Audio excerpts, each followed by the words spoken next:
మహిళలకు వడ్డీ లేని రుణాలపై ప్రభుత్వానికి కేటీఆర్ సవాల్ విసిరారు. 57,000 కోట్ల వడ్డీ లేని రుణాలు ఇచ్చినట్టుగా భట్టి చెబుతున్నారు. నిజంగా ఇచ్చినట్టు నిరూపిస్తే ఇప్పుడే రాజీనామా చేస్తారని సవాల్ చేశారు కేటీఆర్.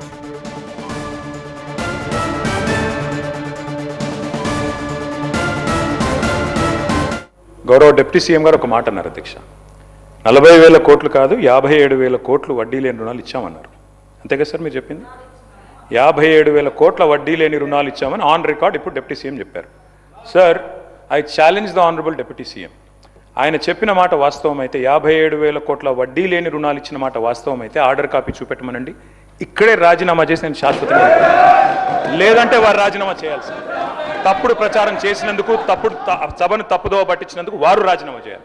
ఎక్కడిచ్చారు అధ్యక్ష 57,000 కోట్ల వడ్డీ లేని రుణాలు? ఈ రకంగా సభను, రాష్ట్ర ప్రజల్ని, రాష్ట్రంలోని మహిళల్ని కించపరుస్తుంది మీరు. ఎక్కడిచ్చారు వడ్డీ లేని రుణాలు 57,000 కోట్లు? లెక్కలు చూసుకోండి, మీరు ఫైనాన్స్ మినిస్టరు. ఇట్లా మీరు మాట్లాడకూడదు భట్టి గారు, యూఆర్ రాంగ్. దయచేసి ప్లీజ్ కరెక్ట్ యువర్ సెల్ఫ్.